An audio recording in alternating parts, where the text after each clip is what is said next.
कि सीधी से रीवा की सड़कें बन गई, सीधी से शहडोल सड़कें बन गई, सीधी से इलाहाबाद प्रपोजल है, सीधी से मड़वास होते हुए छत्तीसगढ़ के लिए प्रपोजल है।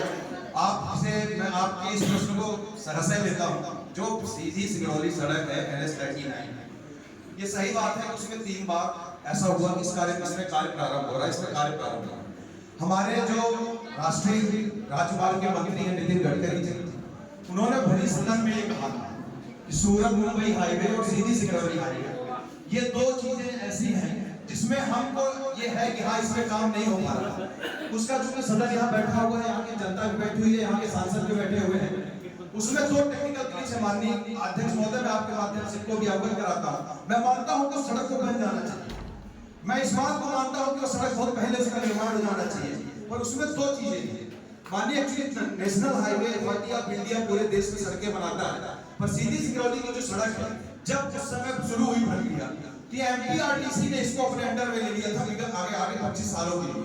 तो ये चूंकि MPRDC के अंदर में आ गया, 2 विभाग में जब वहां से टेंडर हुआ, तो मैं जिनने टेंडर लिया शुरू में उनका नाम नहीं लूंगा, क्योंकि सदन की परंपरा है कि जो सदन में उपस्थित ना हो सदन में उसका नाम नहीं लिया जाता। इस नियम के तहत मैं जो पहले ठेकेदार थे उन्होंने ठेका लिया और उन्होंने ठेके को दे दिया पेटी में। पेटी में जो काम करने आए वो आधा पेटी में काम किया और वो कंपनी भाग गई। हमारी सरकार ने कानूनी प्रक्रिया पूरी करते हुए उस कंपनी को ब्लैक लिस्टेड किया, पुनः टेंडर जारी किया गया इस सड़क के निर्माण के लिए।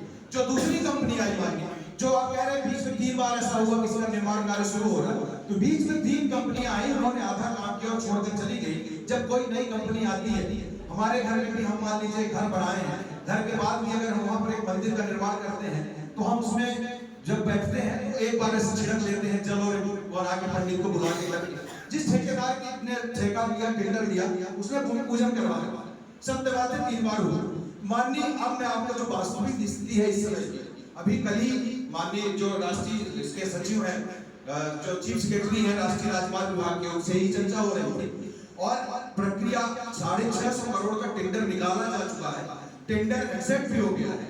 विदिन हफ्ते भर में 7 दिन के अंदर यह घोषित हो जाएगा कि टेंडर किस कंपनी को मिला है। और मैं दुर्भाग्य के साथ और इस चीज को स्वीकार करता हूं कि इस सड़क का निर्माण हो जाना चाहिए, पर मैं यहाँ की जनता को, अध्यक्ष महोदय आपके माध्यम से मेरे साथी सांसदों को मैं यह आश्वस्त करना चाहता हूँ। इतना मुझे पूर्ण विश्वास है कि मेरा कार्यकाल पूर्ण होने से पहले सीधी सिंगरौली की सड़क में आपको लोकार्पण करके जाऊंगा। बहुत बहुत